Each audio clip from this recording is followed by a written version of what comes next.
Apabila bersinar cahaya ihsan di dalam sirnya, di dalam hatinya yang paling dalam, wajada halawatal musyahadah, maka dia akan merasakan manisnya musyahadah kepada Allah. Fayusyahidullaha fi kulli syai', maka dia bisa menyaksikan mata hatinya kepada Allah pada tiap-tiap sesuatu. Nah, apapun yang dilihat oleh matanya, maka hatinya menyaksikan Allah. Apapun yang didengar oleh telinganya, maka hatinya adalah musyahadah kepada Allah. Nah, ini apabila nurul ihsan bersinar di dalam hati seorang hamba. Hati itulah tempat terbitnya segala macam cahaya-cahaya. Dan hati yang paling dalam disebut dengan sir. Karena hati itu ada beberapa lapisan-lapisan. Hati yang paling dalam itu disebut dengan sir. Nah, sir itu pun adalah tempat terbit cahaya pula. Al-qalbu matla'un li nurit tawajjuh, ay nuril Islam wal iman, wa sirru matla'un li nuril muwajahah, ay nuril ihsan. Bermula hati merupakan tempat terbitnya cahaya tawajjuh. Cahaya tawajjuh itu adalah cahaya Islam dan iman. Jadi Islam, iman itu memancar dari hati kita. Di hati itulah tempat terbitnya cahaya iman dan Islam. Wasirru, sedangkan sir, hati yang paling dalam, itu merupakan tempat terbitnya nurul muwajah, atau disebut dengan nurul ihsan. Nah, para muhibbin rahimakumullah. Jadi Islam, iman, dan ihsan, tiga itu adalah terbit dari hati manusia. Idza asyraka nurul Islam bil qalbi wajada halawatal amali zahir. Apabila memancar cahaya Islam di dalam hati. Nah, sebenarnya setiap hati kita itu terbit cahaya Islam, cahaya iman.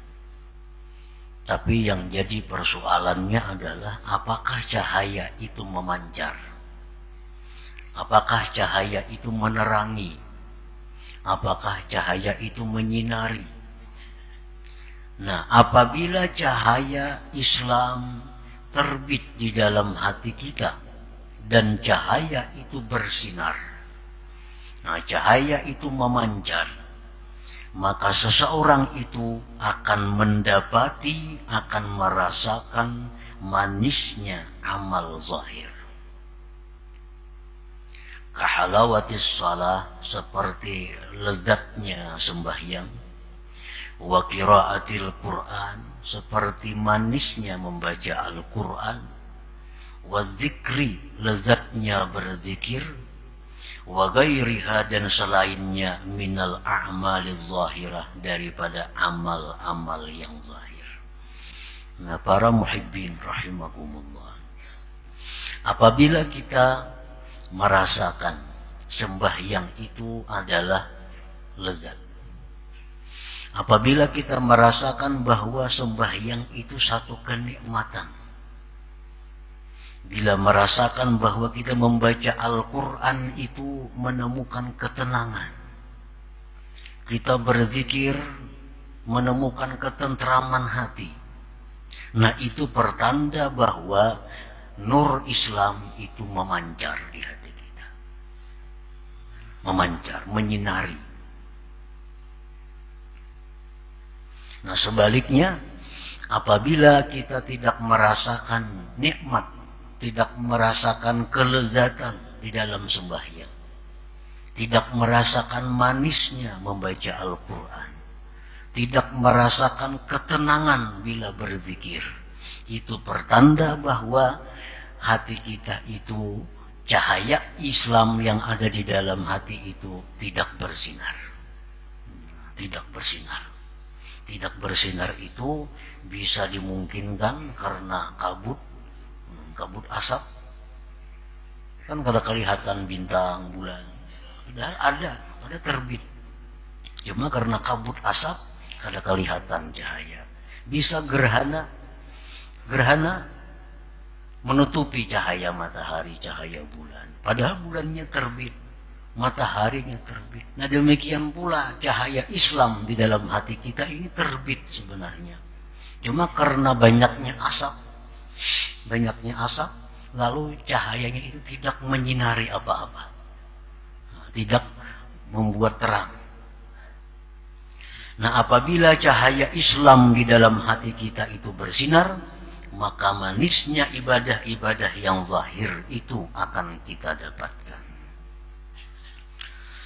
Para muhibbin rahimakumullah. Qala al-Imam Al-Hasan Al-Basri rahimahullah, tafaqqadul halawah bi thalathin. Carilah kelezatan, carilah kenikmatan di dalam 3 hal. Bis shalah, dalam sembahyang, wa fil Quran, dalam Al-Quran, wa bil zikri, dan pada zikir. Nah ini 3 hal ini adalah pokok dari ibadah zahir. Pokok dari ibadah zahir. Carilah kelezatan, carilah kenikmatan, kenyamanan dalam sembahyang, dalam baca Quran, dan di dalam berzikir. Fa in wajadtumuha famdu wa abshiru. Bila kamu telah mendapatkan manisnya, lezatnya sembahyang, bila sudah mendapatkan manisnya, lezatnya baca Al-Quran, bila sudah mendapatkan lezatnya, tenangnya, tentramnya berzikir, maka berjalanlah kamu dan gembiralah kamu. Kalau kita dapat manis sembahyang, gembiralah kita. Kalau kita baca Quran lalu hati kita tentram, gembiralah kita. Ketentraman membaca Al-Quran itu tidak diperlukan paham maknanya. Banyak orang yang tidak paham makna Al-Quran, tapi begitu baca Quran hatinya tentram. Padahal kada tahu dibacanya itu apa, maksudnya kada tahu. Begitu dibaca Al-Quran, dia menemukan kelezatan.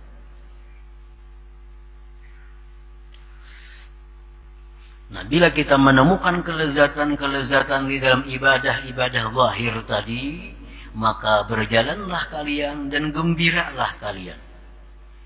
Fa illam tajiduha, jika kalian belum mendapati manisnya zikir, tentramnya membaca Al-Quran, manisnya sembahyang, belum kau dapatkan, fa'lamu, maka ketahuilah, annal bab mughlaq, bahwa pintu ditutup oleh Allah Subhanahu wa ta'ala. Berarti hati kita ini ada cahayanya, ada Islamnya, ada imannya, tetapi tidak bersinar, tidak bercahaya, tidak memancar. Nah, para muhibbin rahimakumullah. Nah, itu yang pertama, nurul Islam, cahaya Islam. Wa idza asyraka nurul iman, apabila memancar cahaya iman, wajada halawatal amalil batin, dia akan mendapati kelezatan amal batin. Kelezatan amal batin, kahalawatil ikhlas, seperti manisnya ikhlas. Begitu dia beribadah karena Allah, maka disitulah dia menemukan kelezatannya, ikhlas karena Allah itu. Begitu dia bersedekah dengan ikhlas, maka dia merasakan lezatnya beribadah itu ikhlas. Nah, ikhlas. Wasidqi, kejujuran hati. Kejujuran hati. Warida, ridha. Terhadap apa yang diberikan Allah kepadanya, dia ridha. Begitu dia ridha, dia merasakan kelezatan ridha itu. Wa ghairiha minal a'malil batinah, dan selainnya itu daripada amal-amal yang batin. Nah, itu pertanda bahwa nurul iman, cahaya iman itu bersinar. Cahaya iman itu menerangi tubuh kita ini. Nah, para muhibbin rahimakumullah. Jadi apabila cahaya Islam yang ada terbit di hati kita, cahaya iman yang terbit di hati kita, maka tidak ada ibadah yang kita rasakan melainkan adalah kelezatan, kenikmatannya. Wa idza asyraka nurul ihsan fi sirri, apabila bersinar cahaya ihsan di dalam sirnya, di dalam hatinya yang paling dalam, wajada halawatal musyahadah, maka dia akan merasakan manisnya musyahadah kepada Allah. Fayushahidullaha fi kulli syai', maka dia bisa menyaksikan mata hatinya kepada Allah pada tiap-tiap sesuatu. Nah, apapun yang dilihat oleh matanya, maka hatinya menyaksikan Allah. Apapun yang didengar oleh telinganya, maka hatinya adalah musyahadah kepada Allah. Nah, ini apabila nurul ihsan bersinar di dalam hati seorang hamba. Para muhibbin rahimakumullah. Ayajidul muridu awalan halawatal amaliz zahir. Seorang murid itu pertama-tama dia merasakan manisnya amal zahir. Orang itu seorang murid, seorang yang hendak. Murid itu artinya orang yang hendak. Orang hendak pintar, murid. Orang hendak jaya, murid. Orang hendak kaya, murid. Orang hendak apa aja disebut murid.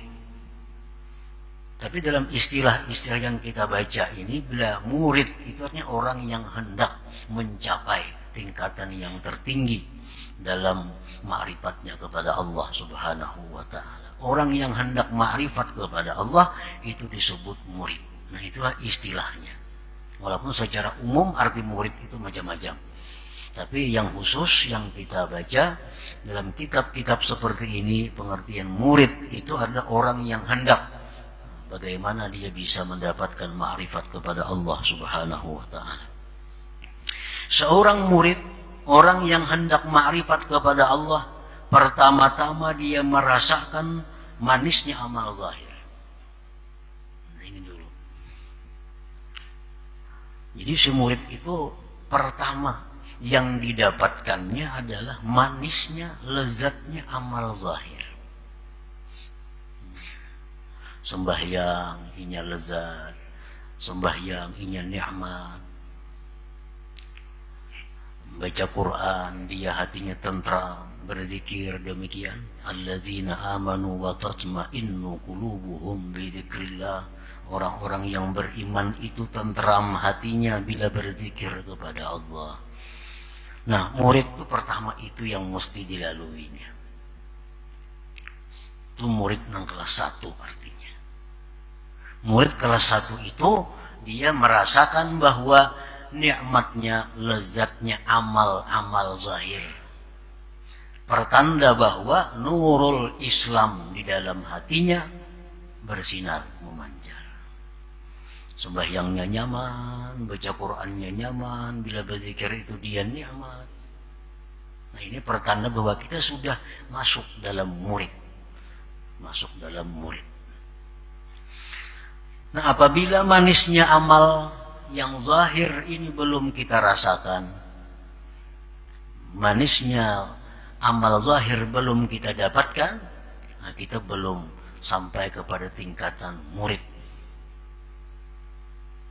Belum sampai kepada tingkatan murid angkatan pertama atau murid yang kelas 1 itu.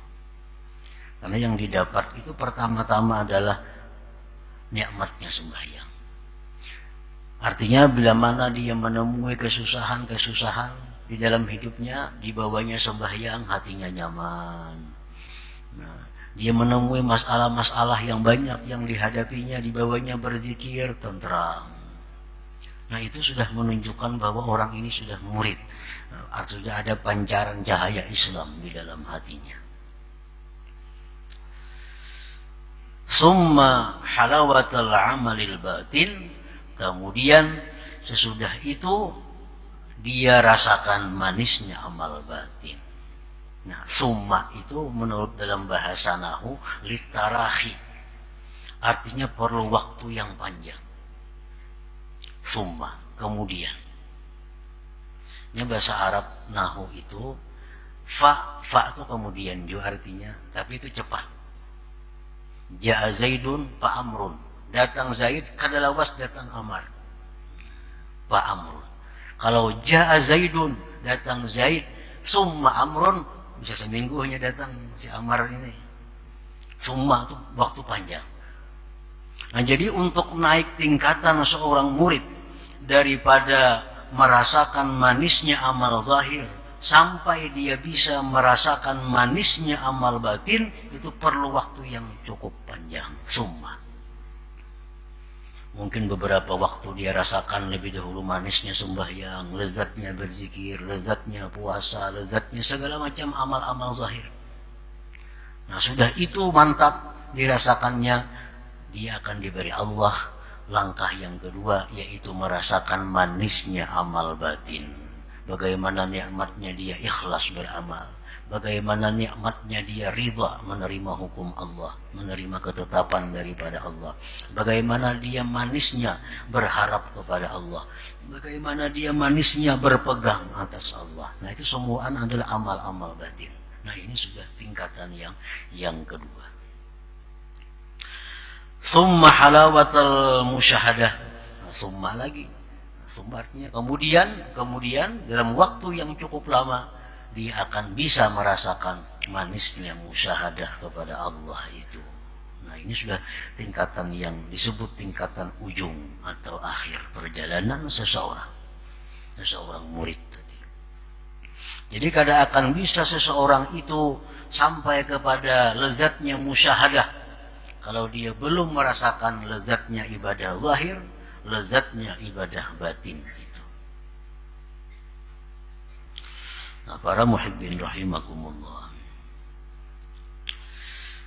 La yashruqu nurun fil qalbi idza kana al-qalbu birrazaili mashhuna. Tidak akan memancar cahaya Islam, cahaya iman di dalam hati bila mana hati itu dengan hal-hal yang kotor penuh. Bila hati kita ini dipenuhi dengan sifat-sifat yang kotor, maka cahaya iman Islam itu kada akan bisa memancar. Maka artinya manisnya ibadah itu kada akan bisa kita rasakan. Contohnya, yang kotor-kotor di dalam hati kita ini, kahubbid dunia, seperti mencintai dunia.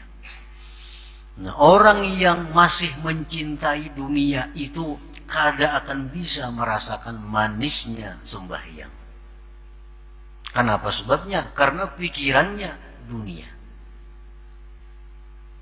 Orang yang hubbud dunia, mencintai dunia itu kada akan bisa manisnya, merasakan manisnya baca Quran. Paling mampu sajus sehari, paling kawal belum puasaan juga. Bisa-bisa kada mampu sajus sehari, karena begitu pahitnya Al-Quran di hati orang yang hubbud dunia itu. Wazikir, manisnya zikir, kada akan dapat manis zikir kalau hati kita dipenuhi oleh kecintaan kepada dunia ini. wa hubbil jah, suka kedudukan, kepangkatan, warriasah, suka kepemimpinan. Nah, orang ini dalam hatinya ingin agar jadi pemimpin. Orang yang ingin dalam hatinya agar punya kedudukan yang tinggi. Orang yang dalam hatinya ingin mencapai dunia sebanyak-banyaknya. Nah, orang-orang seperti ini hatinya dipenuhi dengan hal-hal itu, maka cahaya iman, cahaya Islam akan memancar dari hatinya itu. Nah, para muhibbin rahimakumullah, wa ghairiha min ma'asil qalbi, dan yang selain daripada itu, daripada maksiat-maksiat yang ada di dalam hati. Kalau hikdi, seperti dendam. Orang yang dendam kadang akan bisa merasakan manisnya ibadah. Apalagi wal hasadi, orang yang dengki kadang akan bisa merasakan manisnya ibadah. Wa iradati syarr lil ghair, orang yang menghendaki kejahatan kepada orang lain, itu pun kadang akan bisa dapat manisnya ibadah. Orang yang menghendaki jahat orang lain, dia menghendaki orang lain itu rugi, dia menghendaki orang lain itu susah, dia menghendaki orang lain itu sengsara. Dia hanya menghendaki dirinya yang makmur, hanya dirinya yang beruntung, hanya dirinya yang menang. Nah, ini ngarannya adalah menghendaki kejahatan kepada orang-orang lain. Nah, ini sifat-sifat yang tercela di dalam hati kita. Bila hati kita ada berkehendak untung, hanya kita, orang lain rugi, nah ini sudah iradatus syarr, menghendaki kejahatan kepada orang lain. Yang penting seorang untung, orang lain kayak apa kada tahu urusannya. Nah, ini ngarannya sudah mementingkan diri sendiri. Itu termasuk ma'asil qalbi, maksiat dalam hati kita. Para muhibbin rahimakumullah. Nah, jadi sifat-sifat itu, sifat-sifat yang tersebut tadi, itulah yang menyebabkan cahaya-cahaya itu kada bisa menyinari hati kita, kada bisa menyinari anggota tubuh kita, sehingga segala ibadah yang dipardukan, yang disuruh oleh Allah itu terasa berat untuk kita laksanakan, terasa susah melaksanakan ibadah kepada Allah karena hati kita dipenuhi itu tadi. Akibatnya cahaya iman, cahaya Islam kada bisa menerangi. Qala Wahb bin al-Wardi wa qad su'il ayajidu lazzatat ta'ah may ya'si. Wahab Ibnul Wardi sungguh ditanya orang, apakah bisa mendapatkan lezatnya taat orang yang maksiat itu? Orang yang maksiat itu apakah bisa mendapatkan lezatnya sembahyang, lezatnya tahajud, lezatnya zikir? Bisalah orang maksiat? Beliau menjawab, wala manham. Jangankan orang yang maksiat, orang yang mencita-cita maksiat kada akan bisa mendapatkan manisnya ibadah. Jangankan orang maksiat, orang yang hendak maksiat saja sudah dihukum Allah dengan dicegahnya manisnya ibadah itu. Nah, para muhibbin rahimakumullah, ada di zaman dahulu sebelum zaman Nabi kita, seseorang ini munajat kepada Allah, ya Allah, seringkali aku berbuat maksiat kepada Engkau, tetapi Engkau tidak pernah menghukum aku. Sekian banyak maksiat yang aku lakukan kepada Engkau, Engkau tidak menghukum aku, ya Allah. Allah menjawab dengan jawaban, wahai hambaku, apakah selama ini engkau merasakan lezatnya ibadah kepadaku? Nah, si hamba tadi menjawab, tidak wahai Tuhan. Tuhan berkata, itulah hukuman yang kuberikan kepada engkau. Jadi kalau kita merasa ibadah itu pahit, merasa ibadah itu kada nyaman, merasa zikir itu kada nyaman, itu hukuman dari Allah Subhanahu wa ta'ala kepada kita akibat banyaknya dosa yang kita perbuat itu. Nah, antara lain dosa-dosa yang ada di dalam hati kita itu. Kama la yashruqus samsu wal qamar idza kana maksufain. Sebagaimana tidak bersinar matahari dan bulan bila mana keduanya itu gerhana. Bulan purnama itu terang, tapi dapatnya gerhana malam gelap gulita. Matahari yang begitu terang benderang, kalau dapatnya gerhana siang bisa jadi malam. Nah ini gerhana ini luar biasa. Makanya Allah Subhanahu wa ta'ala memerintahkan melalui Nabi kita, kalau ada gerhana-gerhana itu kita disuruh sembahyang. Sembahyang gerhana matahari bulan, sembahyang gerhana matahari, gerhana bulan, gerhana matahari, sembahyang. Artinya apa? Ini petunjuk kepada kita, setiap kita melakukan sesuatu kesalahan, setiap kita melakukan satu kemaksiatan kepada Allah, maka itu maksiat menutupi cahaya iman di hati kita, sehingga nur iman gerhana, nur Islam gerhana. Nah itu Allah menyuruh agar kita sembahyang tobat, kita tobat kepada Allah Subhanahu wa ta'ala. Nah maka cahaya itu akan hilang sedikit demi sedikit yang menghalangi cahaya itu. Jadi dalam syariat kita ada sembahyang gerhana bulan, ada sembahyang gerhana matahari. Itu intinya adalah isyarat. Bila kita melakukan dosa, berarti kita gerhana. Nah, sembahyanglah dengan sembahyang tobat kepada Allah Subhanahu wa ta'ala. Kama la yashruqus samsu wal qamar idza kana maksufain. Seperti demikian tidak bersinar matahari dan bulan bila mana keduanya itu sedang gerhana. Qala Rasulullah sallallahu alaihi wasallam, "Thalathun man kunna fihi wajada halawatal iman." Rasulullah bersabda, ada 3 perkara, barang siapa yang 3 perkara itu ada pada dirinya, maka dia akan merasakan manisnya iman. Dia akan merasakan manisnya ibadah. Bila 3 perkara ini ada dalam diri kita. Pertama, ayyakunallah wa rasuluh ahabba ilaih mimma siwahu.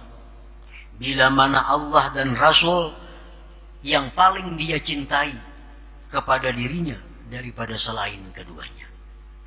Bila orang menempatkan Allah dan Rasul itu sebagai cinta, sebagai sesuatu yang dicintai yang paling utama, orang ini menyatakan bahwa Allah dan Rasul itulah yang paling dicintainya dalam dirinya. Nah, bila ada itu kita akan ada kemungkinan mendapatkan halawatal iman, halawah manisnya iman, manisnya ibadah kepada Allah. Nah, cinta kepada Allah, cinta kepada Rasul itu bukan melarang kita mencintai anak, istri, keluarga, dan lainnya. Tetapi sebaliknya, bahwa cinta kepada anak, cinta kepada istri, cinta kepada yang lainnya itu merupakan bagian daripada cinta kepada Allah dan Rasulnya. Asalkan cinta kepada mereka itu tidak melebihi daripada cinta kepada Allah Subhanahu wa ta'ala. Kita cintai anak kita sesuai dengan tuntunan Allah. Kita cintai mereka. Itu ada bagian dari cinta kepada Allah.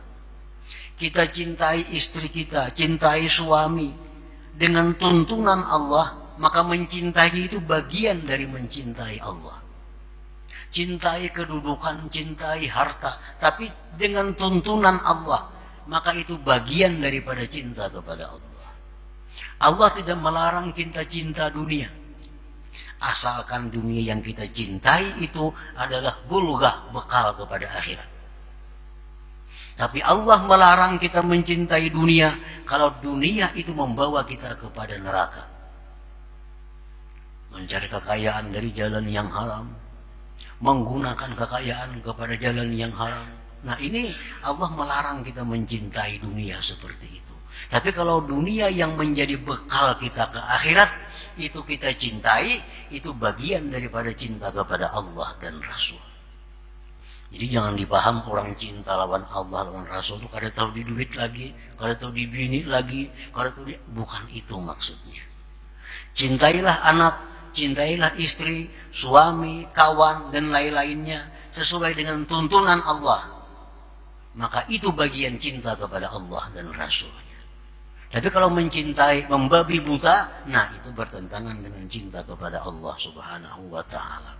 Melanggar yang haram, asal mengabulkan hajat bini, melakukan yang haram, asal mengabulkan hajat anak, memperbuat yang haram, asal mengabulkan hajat kawan. Nah ini yang bertentangan dengan Allah Subhanahu. Mencintai seperti itu yang dilarang oleh Allah. Yang kedua, wa ayyuhibbal mar'a la yuhibbuhu illa lillah. Bahwa dia cinta kepada seseorang dan dia tidak cinta kepada orang itu melainkan karena Allah. Dia mencintai seseorang cintanya karena Allah. Bagaimana kita mengetahui bahwa cinta kita itu karena Allah? Bisa kita ketahui dengan alamat, dengan tanda. Bahwa kebaikan, kejahatan orang itu kepada kita tidak merubah cinta kita kepadanya. Nah itu berarti cinta kita karena Allah. Bila orang itu baik, cinta kita bertambah.